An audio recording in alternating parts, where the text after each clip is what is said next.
Israeli police ने Catholic cardinal को ईसाइयों के त्यौहार पाम संडे के मौके पर होली चर्च जाने से रोक दिया। मकबूजा बैतुल मकदस में इसराइली पुलिस ने कार्डिनल पीर बटिस्टा और फिरियर फ्रांसिस्को लीपो को चर्च जाने से रोका।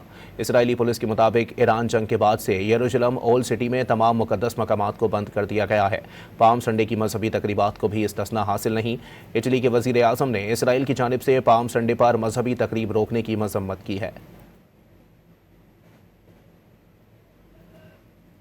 इसराइली पुलिस ने कैथोलिक कार्डिनल को ईसाइयों के त्यौहार पाम संडे के मौके पर होली चर्च जाने से रोक दिया। मकबूजा बैतुल मकदस में इसराइली पुलिस ने कार्डिनल पीर बटिस्टा और फिरियर फ्रांसिस्को लीपो को चर्च जाने से रोका।